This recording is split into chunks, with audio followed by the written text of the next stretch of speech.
Hello and welcome to our third and final History, Culture, and Diversity offering of the fall 2024 semester. I'm Dr. Robert Brown, Professor of History at FLCC and organizer of this series. Greetings to those who are joining us on WebEx, Finger Lakes TV, Facebook, or YouTube. And we're also recording today's presentation for the benefit of those who can't be with us live. I want to start by thanking the Congressional Medal of Honor Society and FLCC's Student Veterans Organization and Student Corps for helping to make tonight's event possible.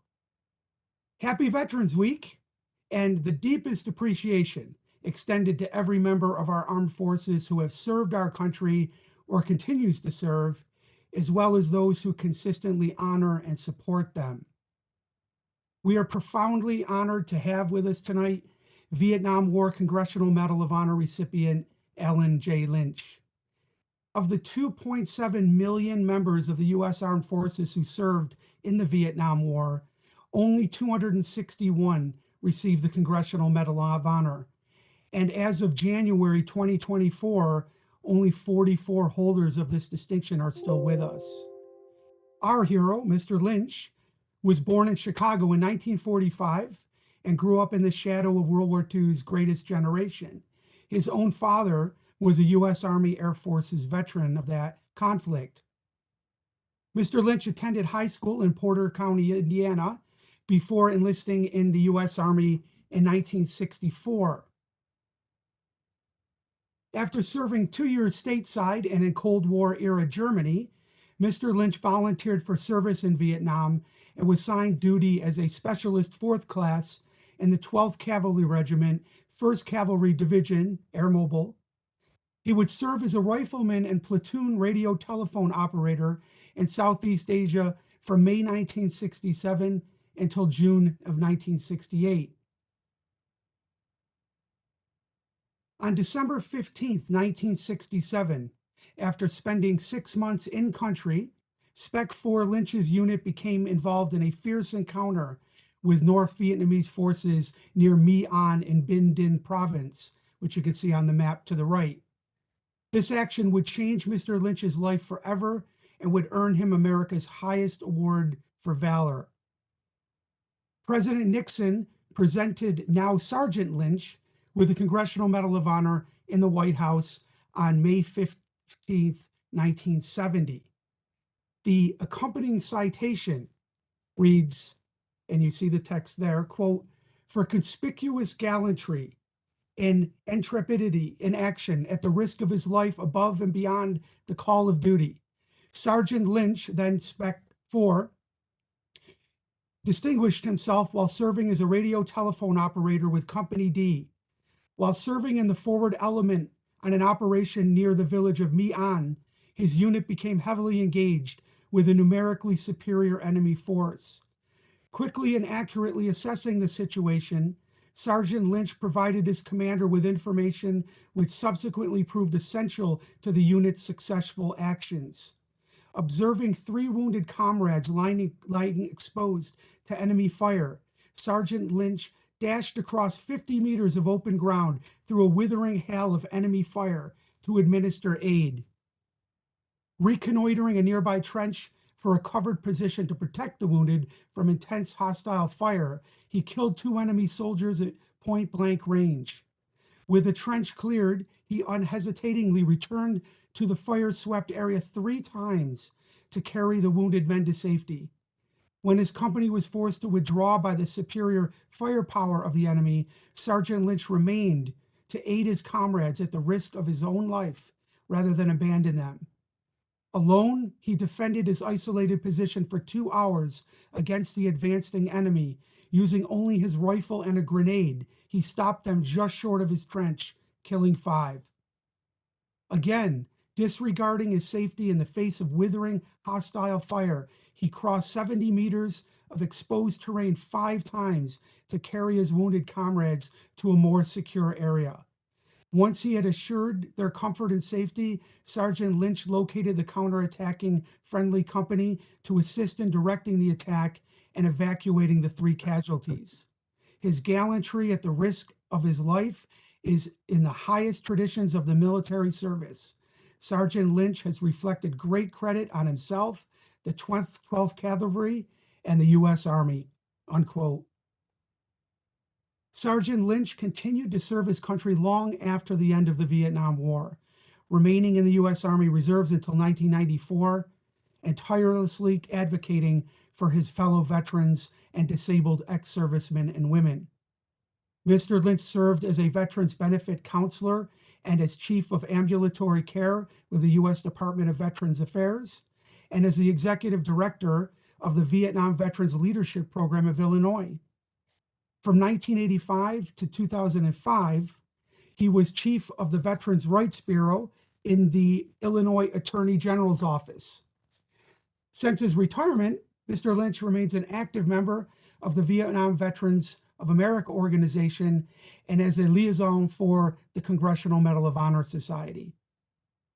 As founder and president of the Alan J. Lynch Medal of Honor Veterans Foundation, he continues to offer invaluable assistance to veterans experiencing privation and financial hardship.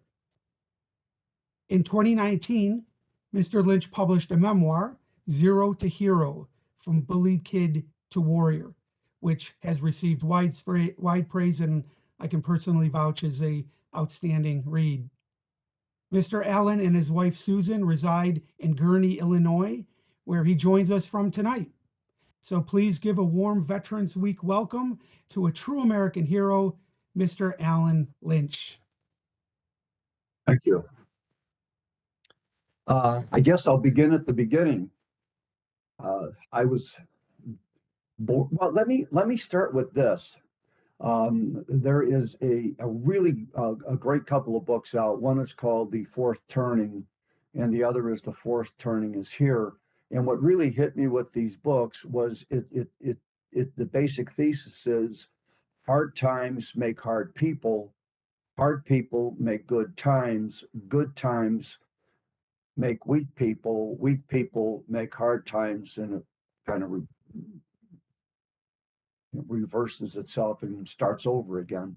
So my parents came out of the Great Depression in the 30s. They were just kids in the 30s and grew up in the 30s, 40s, and so they came out of the Depression, went right into World War II, and so they were very in I don't mean hard in the sense that they were mean or nasty or that kind of thing.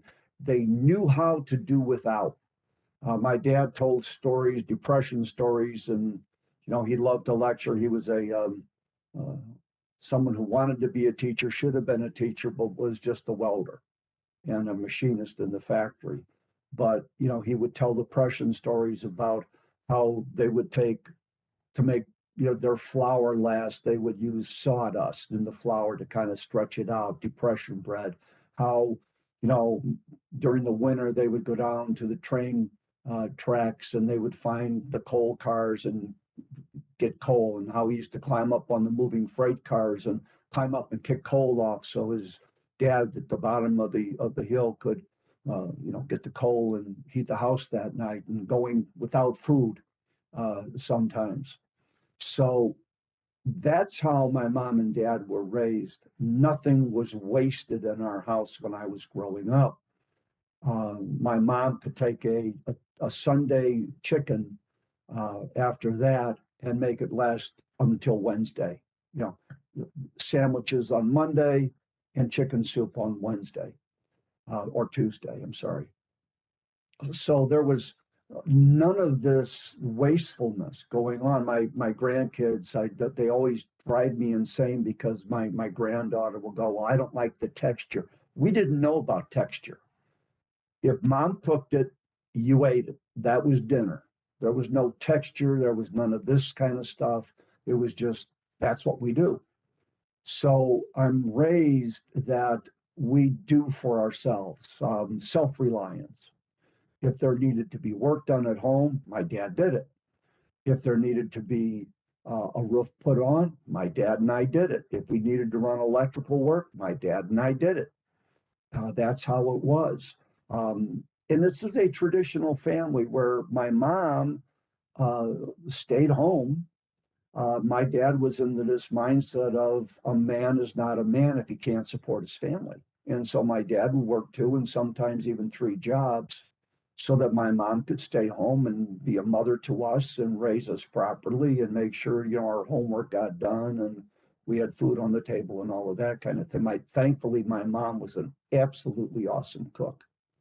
So that was kind of the home front. My mom ruled the house. My dad put bread on the table, and it was kind of like, and I hate to put it like this because it sounds, especially today, but my dad was kind of like, I bring home the bacon, mom cooks it, you eat it. That's it. Or he would say it like this: I put food on the table, a roof over your head, and clothes on your back. You'll do what you're told. Why? Because I said so. Simple. Um, Growing up, I lived in the south side of Chicago, Roseland, Illinois. It was typical city growing up. I lasted there from uh, kindergarten through first grade. Now, I walked 5 blocks to school across busy streets, which kind of cracks me up today because I tell that, in an adult situation, and I'm seeing parents go, my God, the kids actually walked to school 5 blocks. I'm having a stroke. We played around the block. We played in the street. We learned at an early age how to get to and from school. My mom walked me to school once, said, you know how to get here? Yes. Okay, see you for lunch. And then I would walk the 5 blocks home to lunch and then 5 blocks back to school. So that was kind of my early life. Then we moved to a place called Eli's Trailer Park. We were trailer trash, and lived in Homewood, Illinois. And again, we walked to school. I went all the way up through third grade there, just a couple of years, but it was a great time.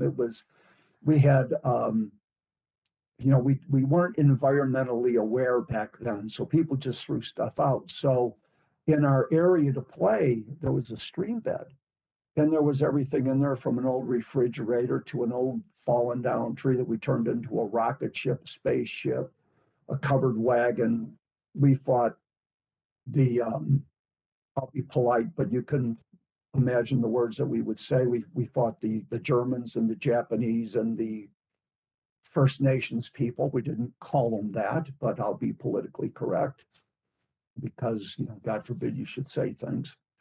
I'm being sarcastic. I have to tell you right away, I'm kind of a sarcastic person, and I don't go with all this political correct stuff, so I'm sorry. No, I'm not. So we used to play like that outside. Then a couple of years later, when I was in third grade, we moved to Lake Eliza, Indiana, where we had about an acre and a half. From the time I was a little kid, I had chores. I either had to help my mom after school, or I would do housework with her.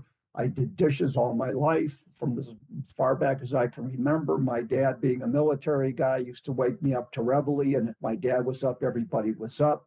So when we get out to Lake Eliza, Indiana, we have an acre and a half. My job was to cut the grass, to weed the garden, which was about a half an acre. We raised all of our food. We had chickens I had to feed, chicken coops I had to clean out. At 9, 10 years old, I could get the 410 shotgun and go rabbit hunting. Never shot any. Wasn't that good a shot back then. I am now. And my chores were all outside.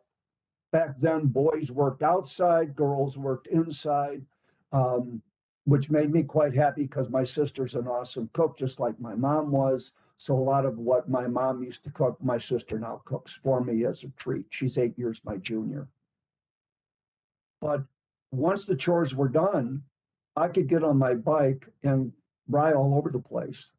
So Lake Eliza was 3 miles away. I could get on my bike after I got all my chores done, right down to Lake Eliza and go swimming, no adult supervision. We were free, I guess they call them free range kids, all over the place. No helmets, no knee pads, arm pads, hip pads, elbow pads, none of that. We rode our bikes everywhere. We could take our sleds and go into the woods and go sledding. We could go hunting in the woods. skinny dipping in the ponds in the back. And it was great for a while. And then partway through fourth grade, some bullies came in. Now, my mom was a pacifist. She had me absolutely, totally, completely convinced because I was a big kid. I was born in October 1945, so I was always a little bit behind everybody age-wise because I was at that weird cutoff that they had back then, and I think still do. So I was always a little taller and a little bigger and all of that. So my mom had me absolutely convinced that if I hit somebody, I would knock out their eye or break their jaw or break their nose. And being a pacifistic kind of a woman, you know, how would you feel if you did that? So I was scared to hurt somebody. So when these bullies came in, they saw me as the new kid. Here I am. I'm from Chicago and I'm new to the village. I'm new to the school. I'm new to everything. And they just took an immediate dislike to me and made my life a living hell for the next several years. I was never a great student, but they ruined my grades. I didn't want to study. I didn't want to learn. I did a lot of reading, but I just wanted to get through school. I just wanted to be, you know how white paint, you see it, it's there, but you don't really notice it. That's what I wanted to be. So bullying back then was a little different than now. See, back then we were allowed to fight. And I got into a couple fights before getting bullied. The teachers would usually let us fight at recess. I don't know if you guys still have that. I think my kids had it. I don't know about my grandkids. But we had recess. We had like 15, 20 minutes outside. We could go out and swing on the swings, play on the monkey bars, you know, play baseball, whatever. Well, we get into a fight. They'd let us fight for about 30 seconds, just enough to get our anger out. And then they'd take us into the principal. And they believed in corporal punishment, which I tell that to my daughter, and who's a sixth grade teacher, and she just, you know, wants to pull her hair out because you don't do that today. But back then, you got to see Mr. Alberts, the principal, and he would have you bend over, touch your toes, and give you 10 swats on your rear end. Funny thing, we had a lot of respect for our teachers who could do things like, well, what happened to me because I'm kind of dumb? Can't chew gum in class. Well, we had a thing called blackjack gum, which is really good, my favorite. And every time I can find it, I buy a bunch of it, licorice. So I would chew gum in class, think I can get away with it. And I'd, you know, kind of, teacher would turn her back, I'd chew, she'd turn around, I wouldn't. But one day she caught me. So I had to spit the gum out in her hand and, you know, she threw it away and I got a whack across. I had to hold out my hands like this and she whacked me with the ruler.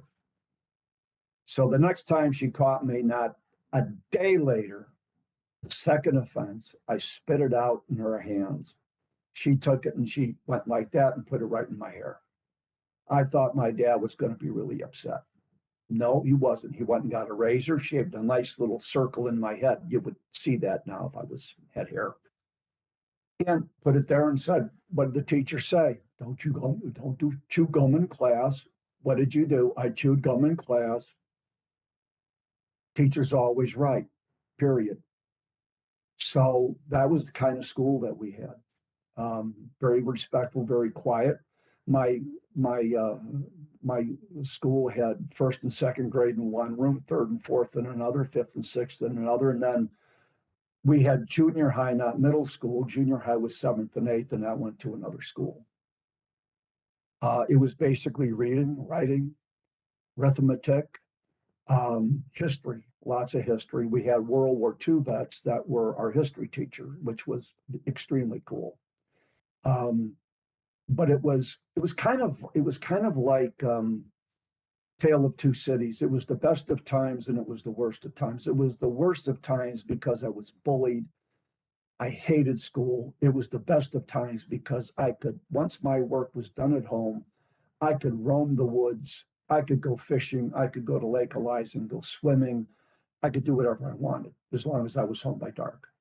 So it was kind of cool that way. In 1960, I graduated grade school, went to high school, Thornridge High School, south side of Chicago.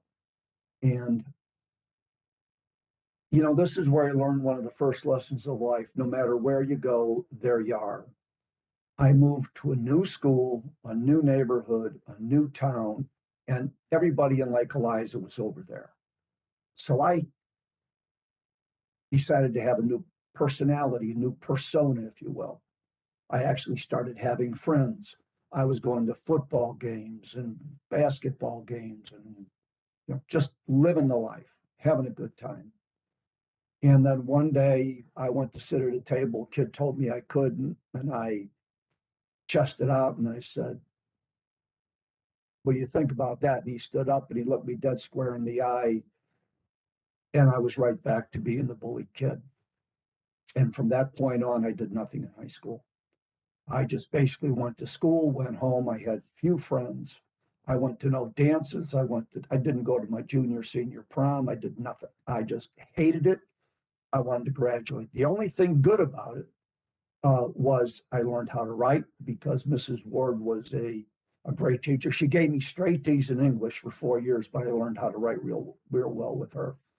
And then I had Mr. Scott in history for like 3 years. And he was one of those teachers that made it exciting. Even when he taught the Constitution, he made it exciting. And I have had a love of history, a love affair with history for all of my life. That's all I read. Love history, all eras. I got hooked on the Franco-Prussian War and World War I a while back, where I had to do some talking about that. But just have a love of history. Math, hated it. They didn't have calculators or phones that you could do all the math problems on. So I hated math. I hated science. I couldn't see any reason to cut up some stupid worm or whatever else we had to cut up.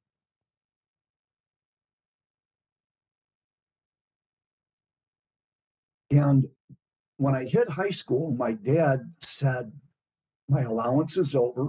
You want money, go earn it." So my 3 friends, which were my high school friends, we decided that we would try shoveling snow. And what we found out was people that work all day didn't want to shovel snow. So in the wintertime, we made a lot of money shoveling snow. And that's how I got my spending money. In the summertime, we realized those same people didn't want to cut their grass. So we made a lot of money cutting grass. Now I can't find anyone to cut my grass. But that's how I made my money.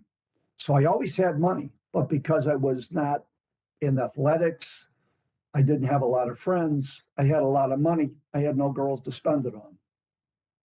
So I spent it on myself and had quite a nice little bank account. Got my first job when I was in high school. I was a sophomore. My dad said I could come down and work with him at Tetco Metal Products, where he got a job when he was on strike and then kept it as a night job. So he would work all day, come home, have dinner, and then head down to Tetco, and I would meet him down there, and I did janitorial work. I cleaned toilets, cleaned offices, and did that from my sophomore year all the way through my senior year. Made pretty good money there, learned how to get a job done. My dad taught me, this was a white trash factory. And as he was showing me around what the cleaning was, really one of the turning points of my life, is he goes into the men's locker room because it was a male-dominated factory. And he kicks open the first door to the commodes, and I almost threw up. It was horribly messy. And my dad looked at me and he said, "That's why God made soap and gloves." So I did all of the easy stuff first. I left that part to last. So as I'm walking in to try to get, how am I going to clean this unbelievable, filthy, nasty mess up, I saw a fire hose. So I thought, what to do? So I took the fire hose. I sprayed all the commodes down. I took bleach and big gloves and wiped it out. sprayed it down again, flushed everything down the toilet and down the drain, washed the entire floor. When I told my dad I was done, being military guy, he inspected it. And I was like, oh crap, he's going to come in. I'm going to catch all for this. We came in and he looked at the men's room and it was like, did you do this? How did you do this? I said, well, I got a fire hose, this and that. He says, nice job. Good job. Do you know what was really interesting? After the first week, that bathroom, that men's locker room was kept clean. I didn't realize until I started thinking about things later on. It was just the example that someone cared enough to clean the stuff up that made them want to keep it clean. I guess. Anyway, I graduated high school in 1964. In fact, 60 years ago, right now, I'm in basic training at Fort Knox, Kentucky. I worked a little bit during the summer. I realized being a kid that wasn't going to college, I was going to get drafted. I thought I'm going to join, I'm going to get it over with. Vietnam was just kind of over there. We didn't know about it. It was 1964. Lyndon Johnson ran for president and got elected. And because that individual got elected, a lot of us died in a war that we should never have fought. So I get into the Army in 1964. Now, you have to understand, I'm a white kid from a white neighborhood, growing up in a white town, and I end up in Fort Knox, Kentucky. Now, the South in 1964, 65 was a whole lot different than it is now. They still had colored white drinking fountains, especially in the deep South, like Georgia, where I learned about that part of it. But in our unit, we had kids from the city and kids from the country, kids from the North, kids from the South, black kids, white kids, all kinds of kids in the Army, in boots, and our drill sergeant was African American. So if you're a racist from the South, and there's a difference, you can be, all racists are bigots, but not all bigots are racist. So we had kids that were racist that, eating with black people just wasn't done. They didn't do it back then.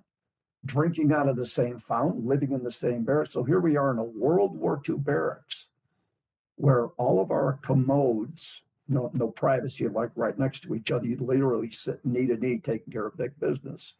There were 3 on one side and 3 on the bottom. Talk about culture shock. We had a shower that had 4 shower heads for about 50 guys. So when you showered, you stood in line and it was first come, first serve. I learned how to shower in 30 seconds. So imagine yourself being a bigoted, a racist or whatever, having to go through this. So our drill sergeant had a way of taking care of that. Number one, if we realized real quick, if he wasn't happy, nobody was going to be happy. So to get us to work as a team, because there was a lot of conflict between the North and the South, between different accents and different music and things like that. And it taught me a lot about music. I'm a music lover. I came out of there just loving all kinds of stuff. But he had us do excuse the expression, a Chinese fire drill.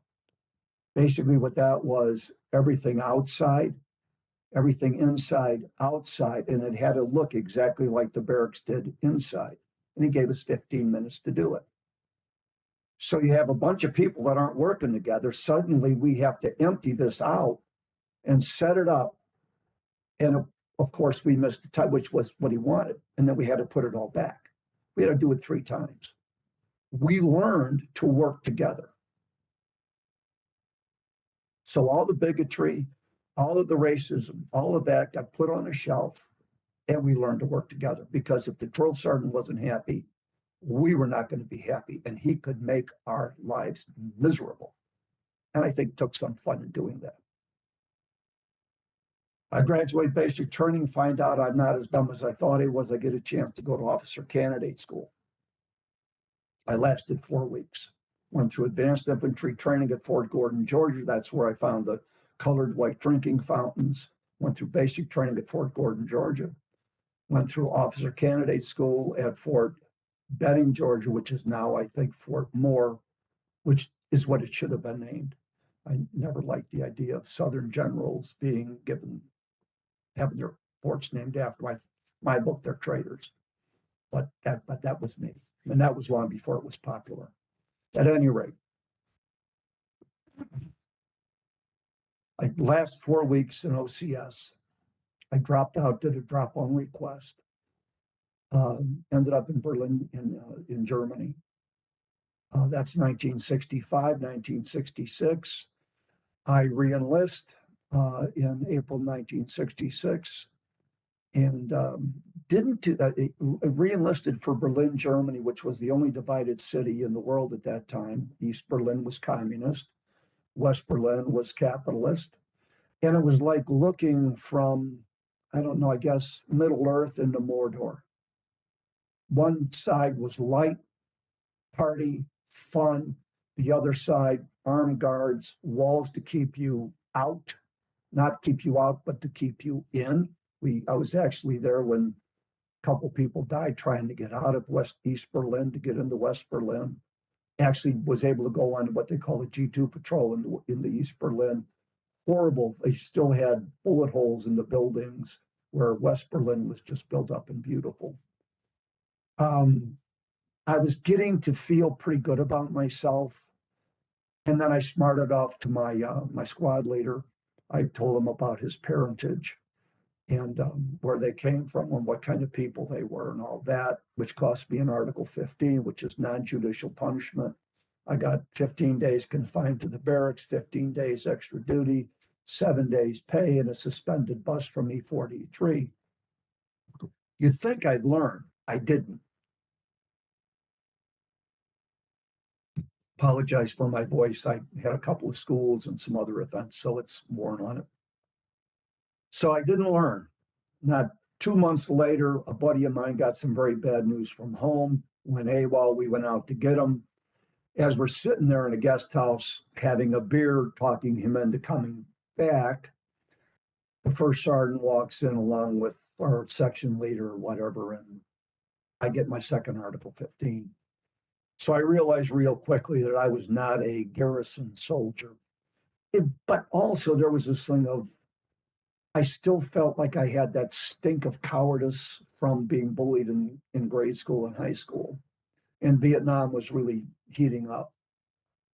So in February, I think, of 67, I volunteered for Vietnam. I came down on orders, went home, asked my girlfriend who I was going with before I went in the military if she would be my wife. She said yes. I said, we get back from Vietnam, we'll get married. I went to Vietnam, spent time in combat there with the 1st Cavalry Division, and saw my first firefight a couple weeks after I got in. Did a lot of air assaults, saw a lot of combat. My best friend Jerry was killed by friendly fire. I'm going to tell you his story because I think it's very important. Helps me to make sense of it and to deal with his death. See, Jerry was one of these kids. He was from Shullsburg, Wisconsin, a phenomenal guy.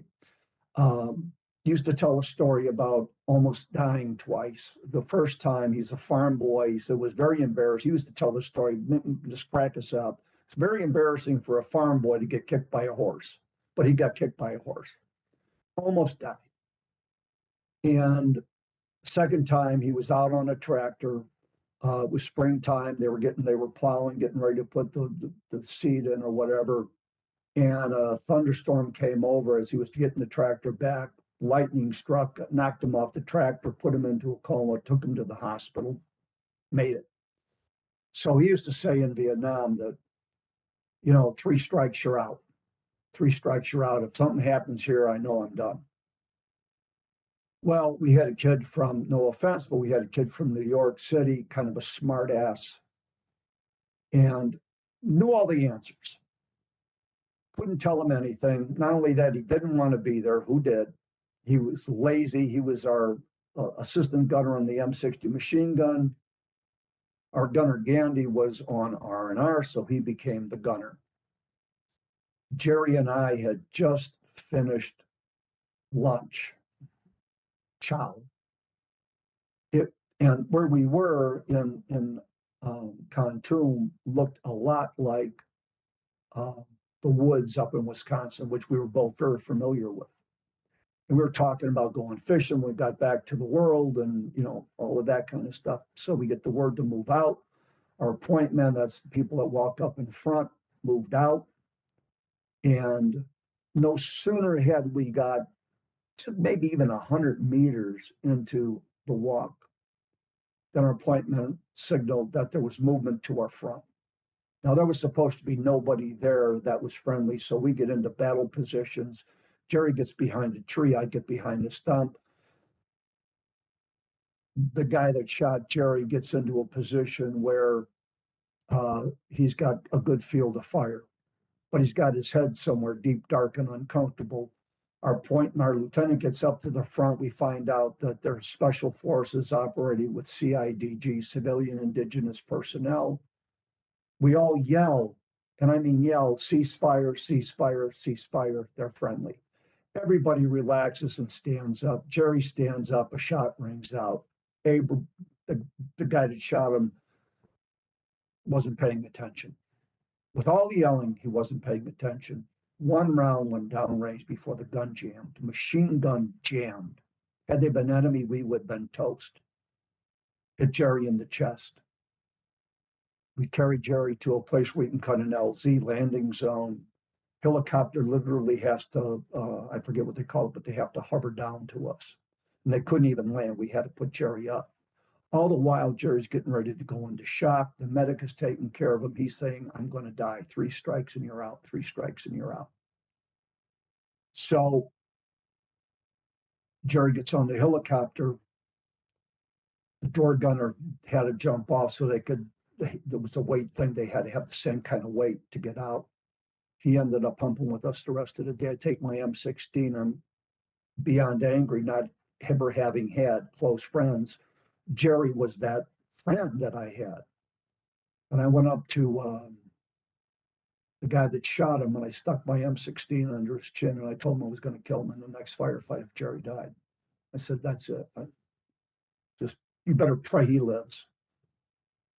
So for the next 3 days, I was getting these talks about what a great guy Jerry was. And, gee, we hope he lives because, 2 families would be ruined if you'd kill him, because we all knew you said what you were going to do. If he gets killed by friendly fire, we're going to know it's you. You're probably going to go to LBJ, Linden, Long Bin jail. But then they started giving me reports. He's on the helicopter. He's in the operating table. He's going to get medevac to Japan. It's going to be great. He's on the way home. A few days later, a buddy of mine comes back in, and I said, hey, did you get a chance to see Jerry before you left? He kind of gave me this strange look. He said, I had to identify his body. What do you mean? I said, what do you mean identify his body? He said, he died on the helicopter. So I went away, and it's surprising how alone you can be on an LZ with about 150 guys. I went away and I smoked a couple of cigarettes, thinking about how I was going to take care of this guy. And buddy came up and sat down beside me. I can't remember his name. And he said, if you kill him, we know that you did it. He says, but here's something else. He's got to live with this the rest of his life. He's got to live with it. This is the way it is. He says, if you kill him, you're going to ruin 3 families, his, yours, and of course, Jerry's, because his memory will be destroyed with us. So I had another cigarette and I thought about it, and I went up to the guy and I said, I'm not going to kill you. You've got to live with the fact that you killed one of our own men because you were. I explained what he was. And see, he had a choice then. He could have gone one way or another. We weren't easy on him. He killed one of our own.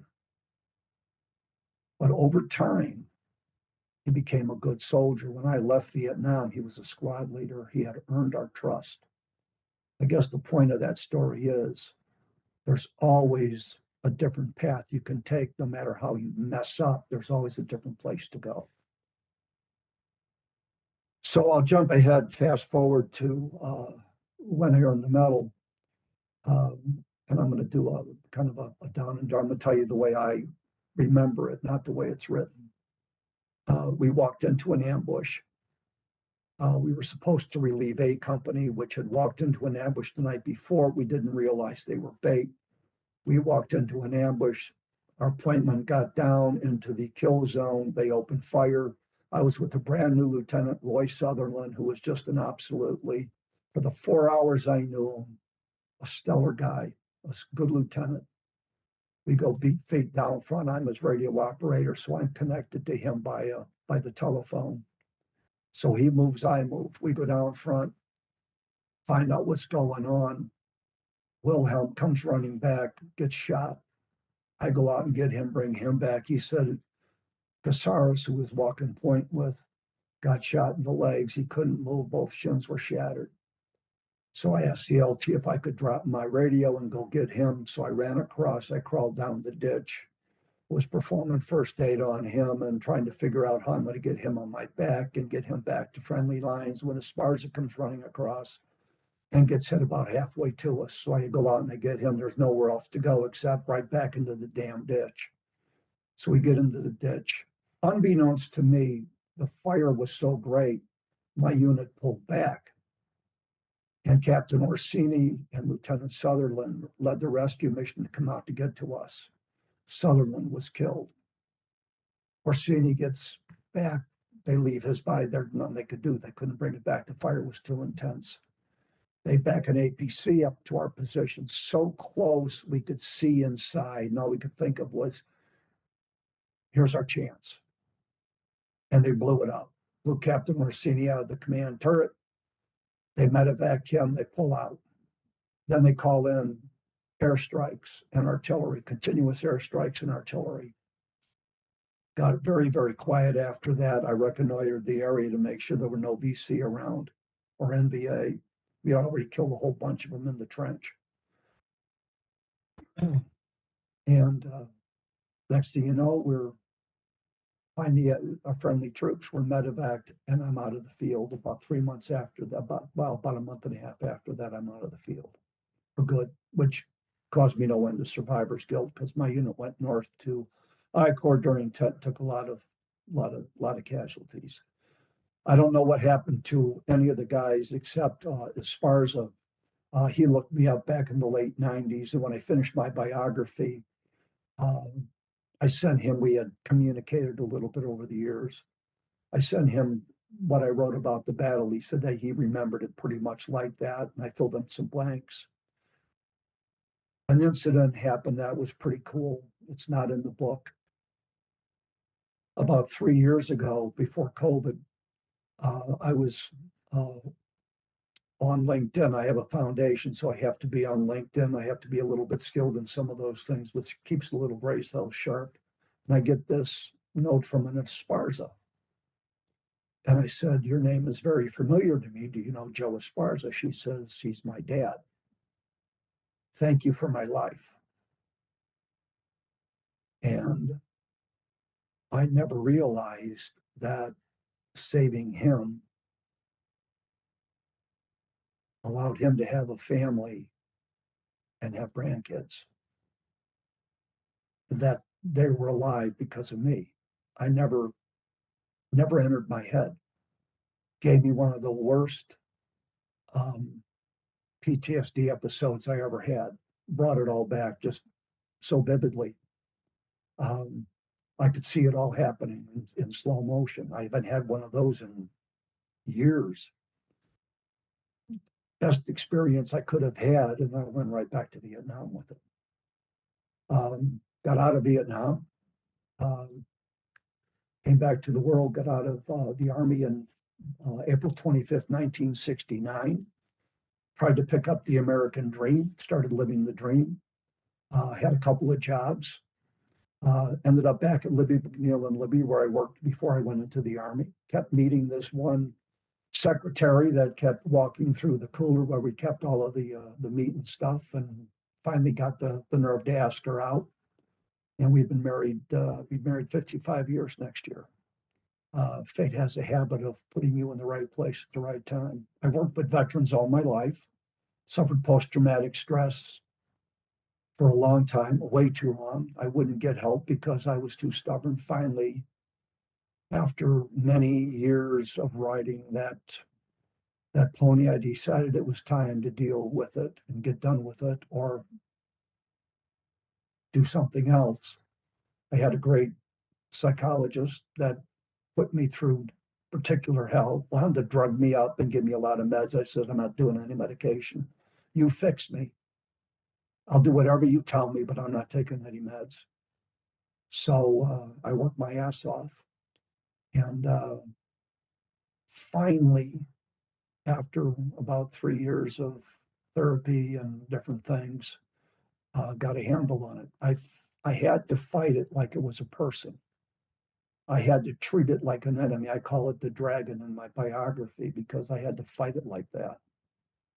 And then I found that there were periods of time when my mother-in-law was getting ready to die.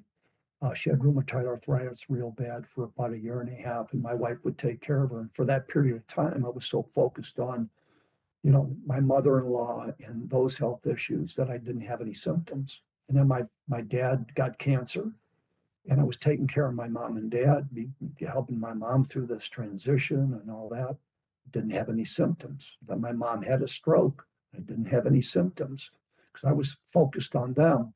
And one day I'm in the woods and it was like, man drowning in knee-deep water. I realized that others, not self. So I put it on my challenge coin. But I also realized I needed a moral compass. I needed something to keep me on the straight and narrow. So I happened to find a rotary coin. And on the back of it, it had the 4-way test. Is it the truth? Is it fair to all concerned? Will it build goodwill and better friendships? Is it beneficial to all concerned? And I've been trying to live by that for the last 25 years. So I've got a wife of 55 years next year, 3 great, great children. My daughter's a 6th-grade teacher. My son works for AbbVie in pharmaceuticals. My other son is used to be a recruiter, has changed positions now and is working for Oshkosh, makes defense vehicles. I've got 4 grandkids. My granddaughter, my youngest granddaughter, Kaylin, is special needs. She's nonverbal and she's about 3-4 years old mentally, though she plays some very intricate practical jokes. She's the light of my life. All of my military experience and all of the trauma that I've had in life has made me very empathetic towards kids that have been bullied, made me able to take care of my granddaughter in ways that I never thought possible. My son lost his wife to lung cancer and left 3 children, of which became almost like children to me. I mean, I'm supposed to be a grandfather, but they're just like my kids in one respect. Now they're my grandkids. They're older. So that's my story, and I'm sticking to it. And I'm more than happy to answer any questions you might have. Thank you very much, Mr. Lynch. We really appreciate you sharing your story with us. We can open things up for questions now. If you want to pose a question directly to Mr. Lynch, please click the raised hand icon that you see at the bottom of the screen.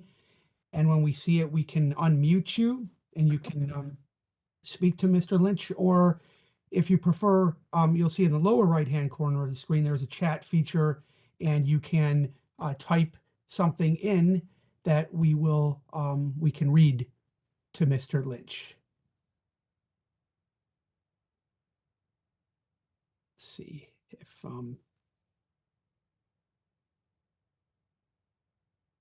trying to scroll through here. Let's see.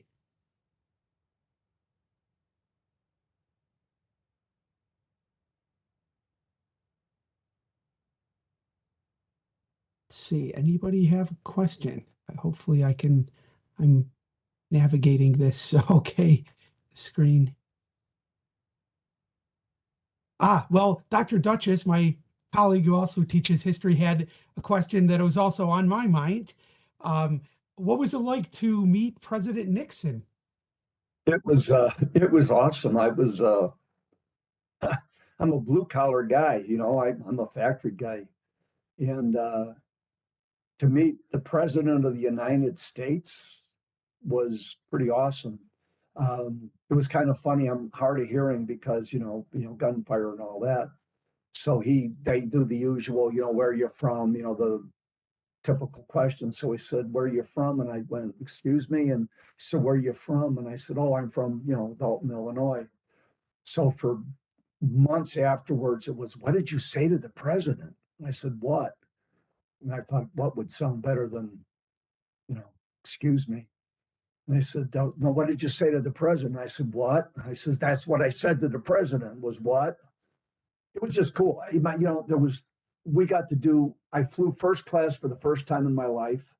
And once you go first class, you never want to fly anything else. It was awesome. Anything I wanted, I got. I was like a king. And I should probably add that when we got home, we had fish the night before we left. And I was supposed to take out the garbage. Not being a well-trained husband, I forgot.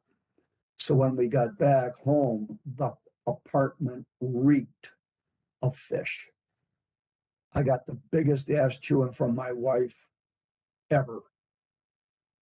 And then I had to take out the garbage. Continuing in the vein of the subject of American presidents, you and I were chatting before we started the event about LBJ, and I sort of get the sense that your views about the Vietnam War changed over time.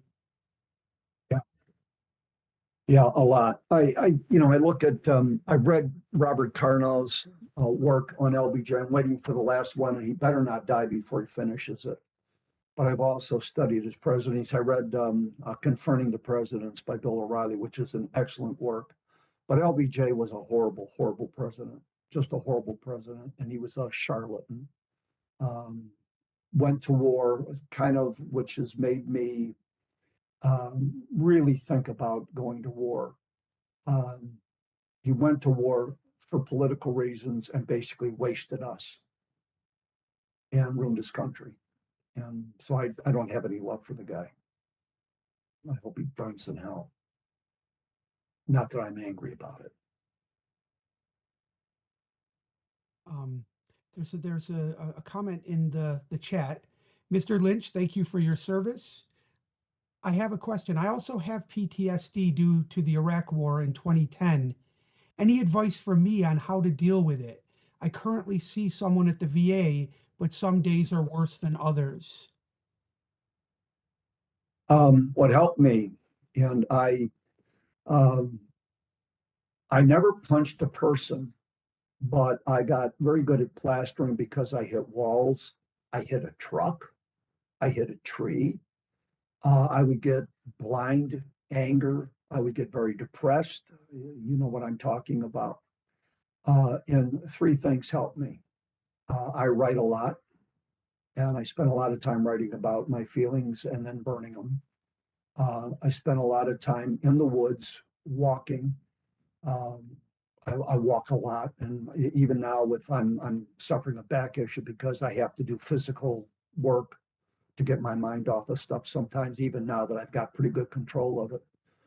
But I recommend think about other people. If you have family, if you have friends, you know, work to help them. I got a lot of peace out of helping my fellow veterans as a veterans benefits counselor, as an advocate. Mrs. Ward would be so proud. I wrote legal briefs. I represented veterans before the Board of Veteran Appeals. I won a lot of cases. I took hard cases.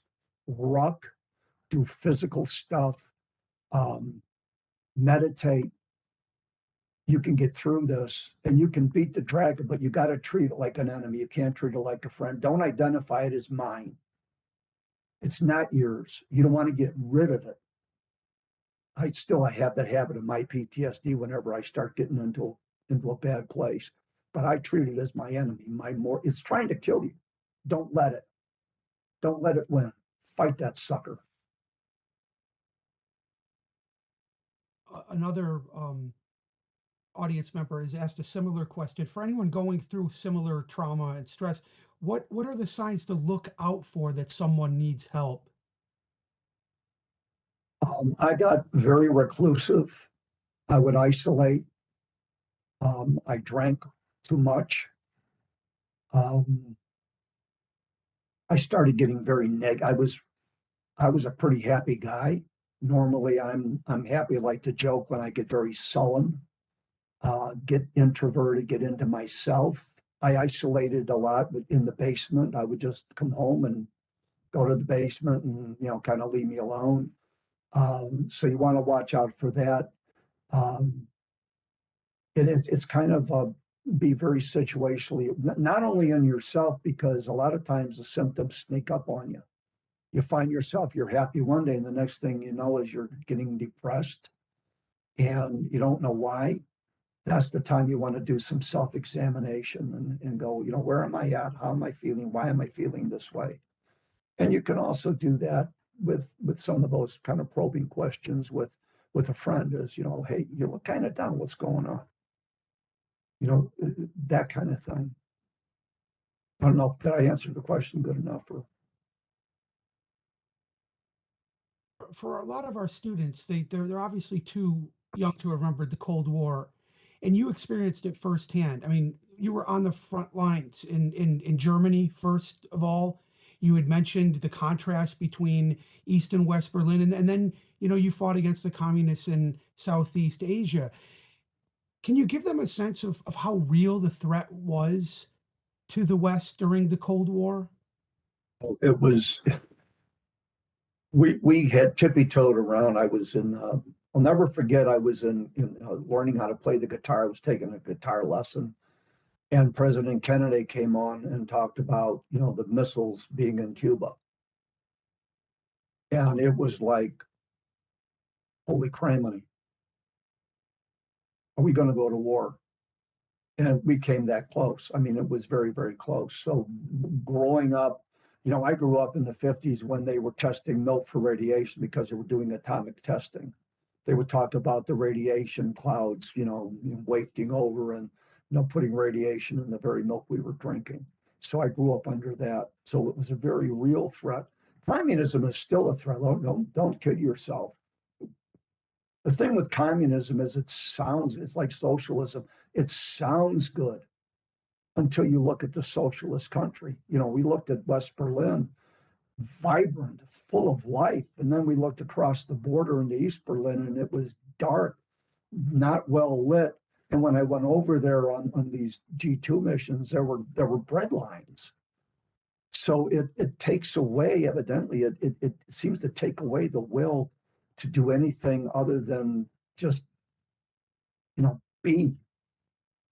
And then in Vietnam, I mean, I went through some villages that, good Lord, what they did to these people, that, they raped a village chief's daughter and wife, and then they gutted them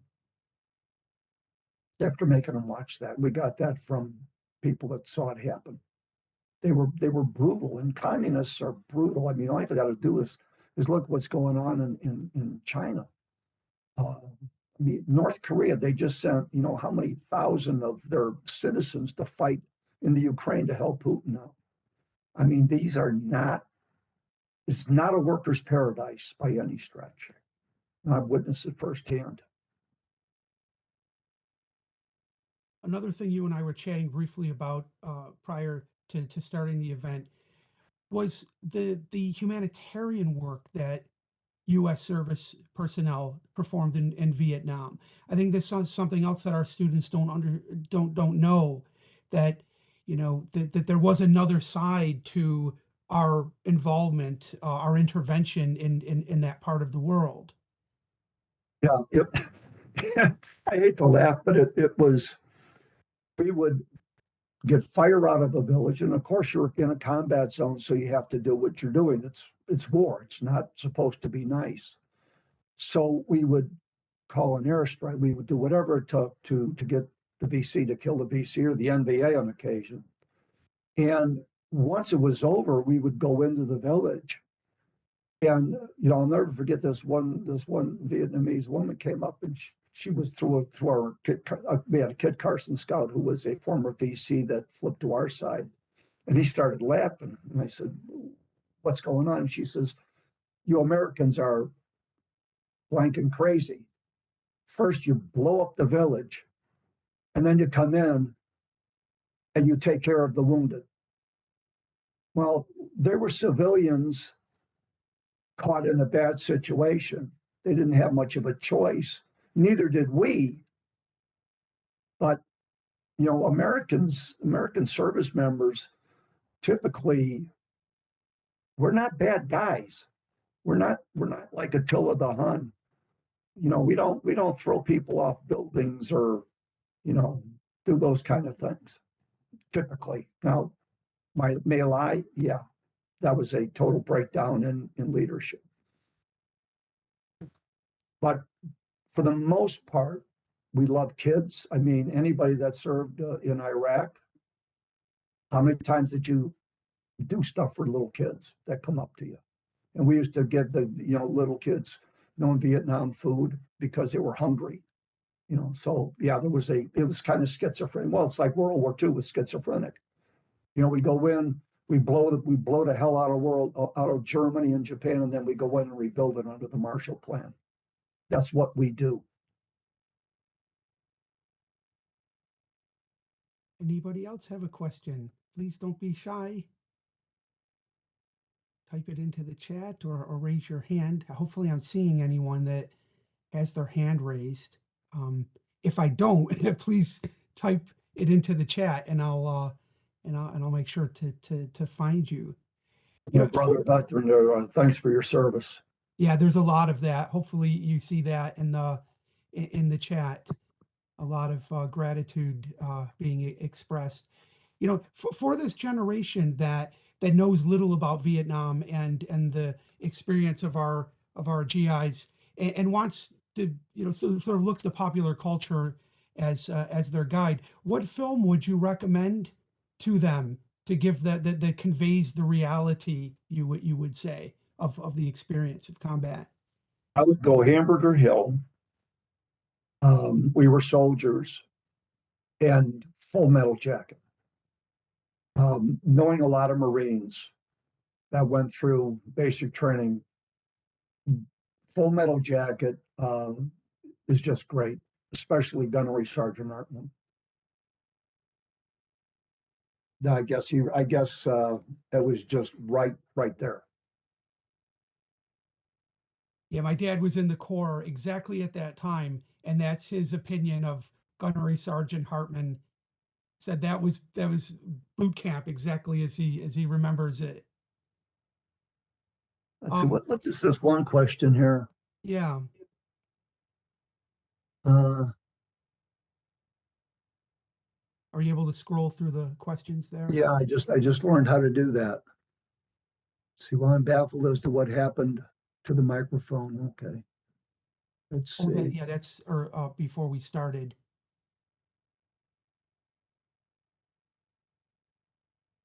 There's one here about, comparing generations, your generation, if I'm reading this correctly, and the current generation.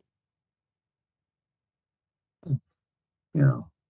Do you think this generation is missing something in order to be the best of ourselves, whether it's men or? I think there's a balance. Do you think lives were more valued?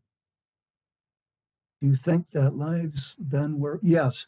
I think there's a very fine balance. My mom wanted to work. My dad would get very depressed because that was the generation that he was in. I was very happy that my wife Susie became a nurse. She became a post-op and then an oncology nurse. but I think there's a balance that men need to understand. We're protectors by nature, I think, men. I think trying to skew that to make men more feminine is not a good idea. I think that creates a lot of mental health issues. And I think the same thing with women. Now, I got to tell you, uh, having seen women in combat, not on our side back then, but on their side, um, they could do the job just as easy as any man could. Uh, they had a couple of Viet Cong snipers that were females that we were glad they were gone when we managed to kill them. But the Russian army had women in combat. The IDF has women in combat. So, but I think there's a balance that needs to be struck. How your generation's going to do that, I don't know. I think you're working on it. I think men, we need to have that mission of being protectors. I think that's part of us. Also, I think we need to have something to get out our men are more aggressive. I think historically it's been men that have always fought the battles for a reason. We could pick up the spear, or the phalanx, or the broadsword, or the halberd and go in where, frankly, you just don't have the upper body strength. But now that we have things that can reach out and touch you, yeah, I think that can happen. I don't know. I don't know the answer to that. I think it's a question you guys are going to have a real hard time finding out. Be challenging. But being the best version of yourself means that all life is precious. I never had any guilt feelings for killing anyone that I killed in Vietnam. They were doing their job, I was doing mine. But I never took a life I didn't have to take. I never killed for the joy of it. I never hurt anybody just to hurt them. And I think that's very important. I think we have to do more to protect the sanctity of all life, even if it comes at some expense to ourselves. I think that's real important. That makes us better humans. But that's just me. Speaking for myself, I'm very glad that you wrote the book. And I'm wondering though, was it difficult task for you to do this? Did it sort of fuel the PTSD, or was it cathartic? Was it good to sort of, vent this, articulate this, get it out? It was both. I had to, when I was writing about being bullied, I went back to being that little kid, but I also went back to being the adult. And it was like, I wish I could have went back and just give myself a slap upside the back of the head and say, punch that idiot, will you? But I'm also a believer that we're the sum total of all of our experiences. And it's not what happens to us as much as what we do with what happens to us. So being bullied actually worked out very well for me. I've had opportunity to talk to kids in school after I do like a talk, like an assembly. A lot of times they find out that I've been bullied and all that. Would you talk to some of our kids? I've talked to bullies and I've talked to the bullied. There's two victims there. Bullies never do well. They just don't. They're never happy. And the bullied, if they once they realize that this is just a chapter in this book and that is my life, I can be successful. And I kind of joke around with some of the kids that are bullied is don't worry, one day these bullies are going to come to you looking for a job.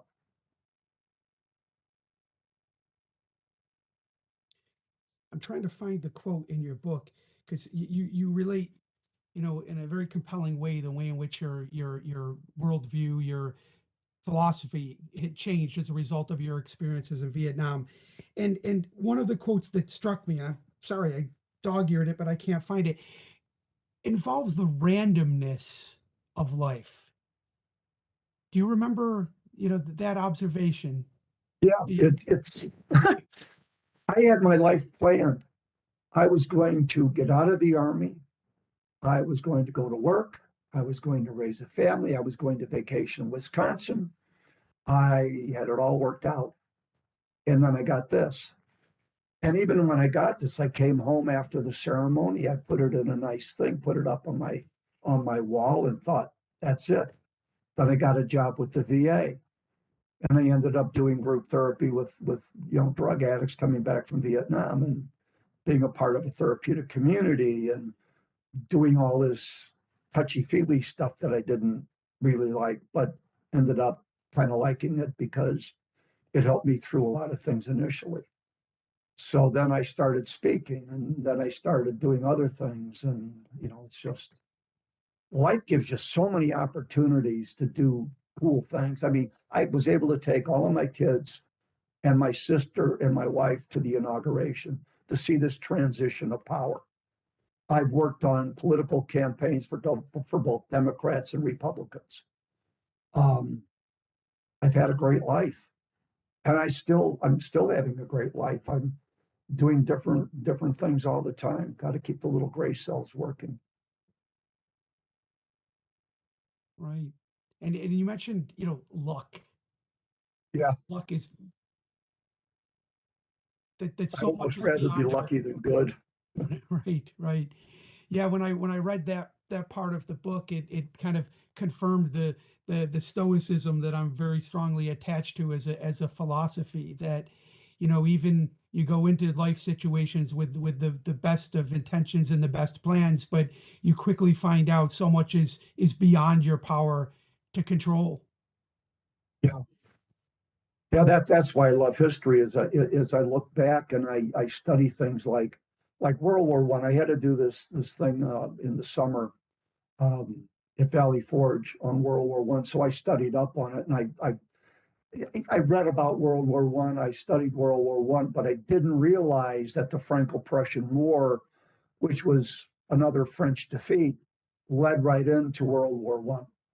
So, history is extremely important, which is why I'm kind of a hawk when it comes to standing against evil, because if you give it a place, it's going to take over. You just can't let bad people get away with it. You just can't. I mean, you look in the legal system, you have so many repeat offenders, and we're rehabbing them, and they get out and they repeat offend, they go back in. It's so we just have to take a very hard line with some things, I think. Are there any other questions? Okay, I don't see any hands up. There's quite a bit in the chat. Hopefully you can see all of these. And let me take a look here. There are many expressions of deep gratitude.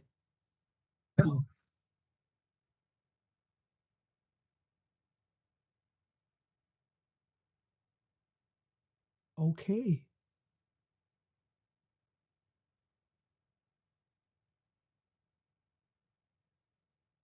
All right. Last call for questions. Thank you all for your kind words. I really appreciate it.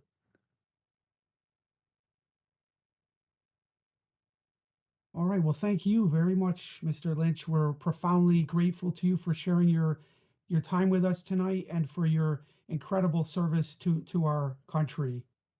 Thank you very much. Appreciate it. Really enjoyed it. Happy Veterans Week. Thank you. Thank you. Hey, thank you, everyone.